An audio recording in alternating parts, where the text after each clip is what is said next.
আপনাদের সামনে উপস্থাপন করার চেষ্টা করব। কোরআন কিন্তু আসলে সহজ।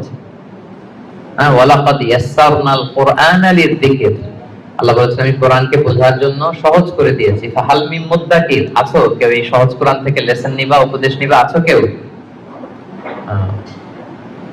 তো তাহলে যে সূরা নিয়ে আলোচনা করব সূরাটার নাম কি? সূরাতুল কিয়ামা। মাশাআল্লাহ, সূরাতুল কিয়ামা। কিয়ামা মানে হচ্ছে রেসারেকশন, মানে পুনরুত্থান। আমরা মরে গেলে আমাদের সব শেষ, আর কিছু নাই, এরকম ব্যাপারটা না। লাইফ আফটার ডেথ বলে ইসলামে একটা কথা আছে, আল বাআস বাদাল মাউত। আপনারা ইমানে মুফাসসিলের নাম শুনেছেন না? আমানতু বিল্লাহি ওয়া মালাইকাতিহি ওয়া কুতুবিহি ওয়া রুসুলিহি ওয়াল ইয়াউমিল আখিরি ওয়াল কদারি খাইরিহি ওয়া শাররিহি, তারপরে মিনাল্লাহি তাআলা, সবশেষেরটা কি? ওয়াল বাআসি বাদাল মাউত। বাআস মানে আবার উঠবেন, আপনি আবার জেগে উঠবেন। মিনহা খালাকনাকুম ওয়া ফিহা নুঈদুকুম ওয়া মিনহা নুখরিজুকুম তারাতান উখরা।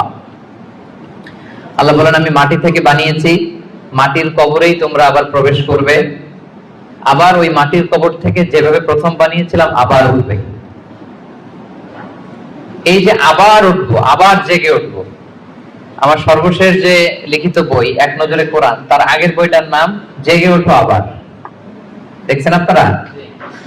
ওই জেগে ওঠো আবার মানে আবার যে আমরা জেগে উঠবো, মৃত্যুর পরে আমরা সবাই আবার জেগে উঠবো। আমাদেরকে জাগিয়ে তুলবেন কে? এই যে মৃত্যুর পরে আবার জেগে ওঠা, এটাকে আরবিতে বলে আল বাআস। আরবিতে কি বলে? আল বাআস বাদাল মাউত, মৃত্যুর পরে আবার জেগে ওঠা। তো এই জেগে ওঠা, মৃত্যুর পরে মানুষ যে আবার জেগে উঠবে, আবার বেঁচে উঠবে, এটা মক্কার কুরাইশরা মানতে পারতেছিল না। কারণ তারা দেখে যে প্রাচীন প্রাচীন কবরস্থানগুলোতে মানুষ মরে যাওয়ার পরে পচে গলে শেষ হয়ে যায়। ইভেন মানুষের যে স্কেলিটন থাকে, হাড়, এগুলো 10-15 বছর পরে মাটির সাথে মিশে গুঁড়ো হয়ে যায়। এই গুঁড়ো হয়ে যাওয়া জিনিস, যেটার কোনো অস্তিত্ব নাই, আবার কিভাবে কি করে ওঠে, এটা তাদের মাথায় আসতেছিল না। তো আস ইবনে ওয়াইল নামে এক মুশরিক, সে একটা পুরাতন কবরের ভেতরে সামান্য কিছু মানুষের হাড়, ওটাকে এরকম হাত দিয়ে মোচড় দেওয়ার পর এটা ডাস্ট হয়ে গেছে, পাউডার।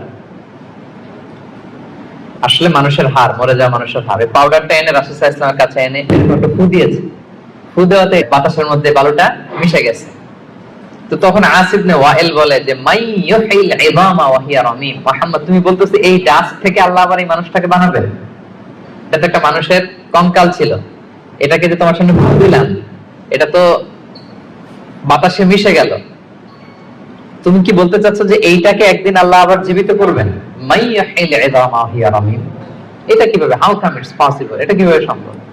তো ধুলা হয়ে গেছে, বালি, মানুষ বলতে কোনো অস্তিত্বই নাই। আল্লাহ রাসূল সাল্লাল্লাহু আলাইহি ওয়াসাল্লাম বললেন যে হ্যাঁ, আল্লাহ তাআলা এই ডাস্ট থেকে, ধুলা থেকে, বালি থেকে এটাকে আবার পুনরায় জীবিত করবেন, যেমনি আল্লাহ প্রথম মানুষকে বানিয়েছিলেন। প্রথম আল্লাহ তাআলা যেভাবে বানিয়েছেন, সেই আল্লাহ আবার এটা থেকে ওই মানুষকে আবার রিকনস্ট্রাক্ট করবেন, রিবিল্ড করবেন, রিশেপ দিবেন, রিসেট করবেন, আবার আগের মতো তিনি এই মানুষকে তৈরি করবেন। তো এই সূরায় এটাই বারবার বোঝানো হয়েছে যে যিনি প্রথম মানুষকে বানাইতে পারলো, সে আল্লাহ কি মরে যাওয়ার পরে, পচে গলে যাওয়ার পরে আবার বানাতে পারবে না? আচ্ছা বলেন তো, কোন জিনিস প্রথমবার বানানো কঠিন না দ্বিতীয়বার বানানো কঠিন? কারণ প্রথমবার ফার্স্ট টাইম, কোনো এক্সপেরিয়েন্স নাই। প্রথমবার যেহেতু করে ফেলতে পারছে, কিন্তু একটা এক্সপেরিয়েন্স হয়ে গেছে, কি বলেন, জানা হয়ে গেছে, একটা ধারণা হয়ে গেছে। দ্বিতীয়বার কি কঠিন লাগবে আর? আল্লাহ তাআলা বারবার বলেন যে যিনি প্রথমবার তোমাদেরকে বানায় ফেলতে পারলেন, তোমাদের তো কোনো অস্তিত্ব ছিল না, অস্তিত্বহীন একটা জগৎ থেকে আল্লাহ তোমাকে অস্তিত্বে আনলেন। আমরা ছিলাম ইন এক্সিস্টেন্স, এখন আমাদেরকে এক্সিস্টেন্সে আনলেন। আচ্ছা একটু খেয়াল করে বলুন তো, আজকে থেকে 100 বছর আগে আপনার কোনো অস্তিত্ব ছিল? আমার কোনো অস্তিত্ব ছিল? আমি যে আসবো দুনিয়াতে, যে আমার এই নাম হবে, এই গ্রাম হবে, এই পিতামাতা হবে, এই ফিচার হবে, এগুলো আমরা কেউ জানতাম? তো এই আমাদেরকে যেহেতু আল্লাহ তৈরি করতে পারলেন, অস্তিত্বহীনতার জগৎ থেকে অস্তিত্বে আনতে পারলেন, সে আল্লাহ আবার পুনরায় তৈরি করতে ওনার সমস্যা কোথায়? এটা তো আরো সহজ, কি বলেন? আচ্ছা আজকে থেকে 200 বছর পরে ধরেন একজন মানুষ পৃথিবীতে যে আসবে, তার এখন কোনো অস্তিত্ব আছে? তার নাম, তার পরিবার, তার বংশ, তার কোনো অস্তিত্ব পৃথিবীতে নেই। কিন্তু এই লোকটা আসবে না পৃথিবীতে? তো অস্তিত্বহীন জগৎ থেকে আল্লাহ যখন অস্তিত্ব আনতে পারলেন, মরে যাওয়ার পরে, পচে যাওয়ার পরে তিনি আবার কেন উঠাতে পারবেন না? কেন পারবেন না?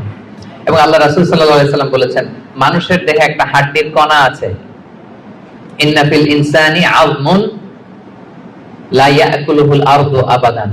একটা হাড্ডির কণা আছে যেটা কখনো মাটি বালু এটাকে খেতে পারে না, নষ্ট করতে পারে না।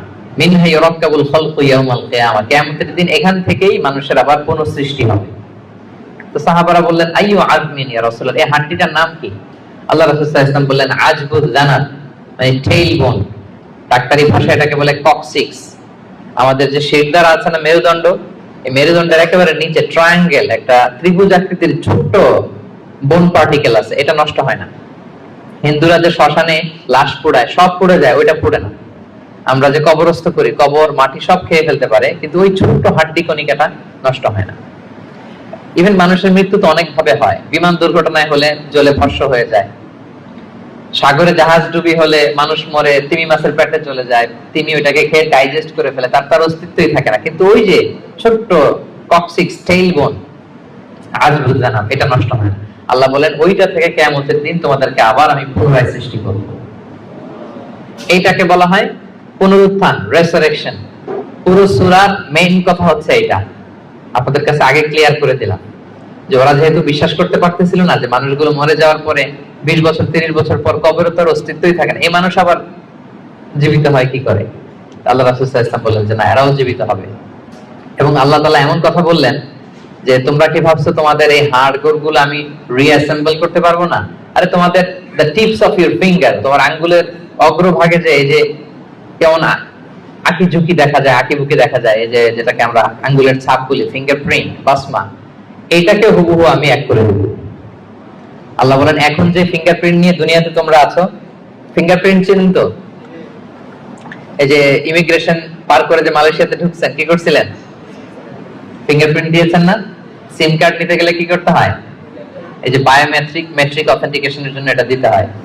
এরপর আপনার ক্রিমিনাল ইনভেস্টিগেশনের জন্য লাগে। আপনি কোন বাড়িতে ডাকাতি করছে, তো সে যে ডাকাত যে দরজা খুলছে ওইখানে তার এই ছাপ থেকে যায়, সে যা যা টাচ করে সব জায়গায় ছাপ থেকে যায়। ফরেনসিক রিপোর্টের জন্য এই ফিঙ্গারপ্রিন্ট লাগে। আল্লাহ বলে, এখন যে ফিঙ্গারপ্রিন্ট নিয়ে পৃথিবীতে ঘুরে বেড়াচ্ছ, মারা যাওয়ার পরে আবার যে পুনরায় জীবিত করব, একই ফিঙ্গারপ্রিন্ট নিয়ে দাঁড়াবো, ওইটা সহ আমি তোমাদেরকে তুলবো। তোমরা ভাবতেছো শুধু হাড় গোড়, তোমার কঙ্কালটাকে আমি রিঅ্যাসেম্বল করতে পারবো না, তোমার ফিঙ্গারপ্রিন্ট সহ আমি সেদিন দাঁড় করাবো। পৃথিবীতে প্রায় বর্তমানে 800 কোটি মানুষের বসবাস। কত কোটি? এই 800 কোটি মানুষের একজনের হাতের ছাপের সাথে, আঙ্গুলের ছাপের সাথে আরেকজনের ছাপের কোনো মিল নাই। 800 কোটি মানুষ, আপনার এই আঙ্গুলের ছাপের সাথে এই আঙ্গুলের মিল নাই। 10টা আঙ্গুলের কোনো আঙ্গুলের কোনো ছাপের সাথে অন্য আঙ্গুলের কোনো ছাপের মিল নাই। ইভেন একসাথে যে যমজ ভাই হয়, টুইন, তাদের একজনের ফিঙ্গারপ্রিন্টের সাথে আরেকজনের ফিঙ্গারপ্রিন্টের কোনো মিল হয় না। আল্লাহ বলে, ওইটা সহ কিয়ামতের দিন আমি তোমাদেরকে তুলবো। তাহলে আল্লাহ যে আবার আমাদেরকে তুলতে পারবে, এটা কি আপনাদের বিশ্বাস হয় নাকি এখনো একটু সন্দেহ আছে? সন্দেহ লাগে? সন্দেহের অবকাশ নাই প্রিয় ভাই এবং বোনেরা। এর কারণ, যিনি অস্তিত্বহীনতার জগৎ থেকে আমাদেরকে অস্তিত্বে আনতে পারলেন, তিনি অবশ্যই পুনরায় আমাদেরকে জীবিত করতে পারবেন। এটাই হচ্ছে সূরার মূল কথা। সূরার নাম কি যেন বলেছিলাম? সূরা কিয়ামা। কোরআনে মোট সূরা কয়টা? এই সূরাটা হচ্ছে 75 নাম্বার সূরা। কত নাম্বার? কোরআনে মোট পারা কয়টা? এটা 29তম পারায় অবস্থিত। এই সূরাটা মক্কায় নাযিল হয়েছে, ফলে এটা মাক্কি সূরা। বলুন তো কি সূরা? সবাই জোরে বলুন, কি সূরা? মাক্কি সূরা। মাক্কি সূরা। এই সূরার আয়াত সংখ্যা কত বললাম? 40। আয়াত সংখ্যা কত? 40। তাহলে ওভারঅল আপনি একটা ধারণা পেয়েছেন। সূরার ধারাক্রম হচ্ছে 75। কত পারায়? 29 পারায়, আয়াত সংখ্যা 40। আর সূরাটা মাদানী সূরা। কি সূরা? মাক্কি সূরা। এবার নাজিলের সময়কালটা বলি, কখন নাজিল হয়েছে? মাক্কি যুগের একেবারে শুরুর দিকে, প্রাথমিক দিকে, প্রথম বছরই নাজিল হয়েছে। এবং নাজিলের প্রেক্ষাপট আমি বলেছি, লোকজন মৃত্যুর পরে যে আল্লাহ তাআলা আমাদেরকে পুনরুত্থান করবেন এটা মানতে চাইছিল না। তাদের কঠোর জবাব হিসেবে আল্লাহ তাআলা 40 আয়াত বিশিষ্ট এই সূরাটা নাজিল করেছেন। এবং এই সূরার সেন্ট্রাল থিম হচ্ছে পুনরুত্থান, রেসারেকশন, আবার যে আমরা উঠব। এই সূরার শেষে আল্লাহ বলেছেন, যে আলাইসা যালিকা বিকাদিরিন আলা আন ইউহিয়াল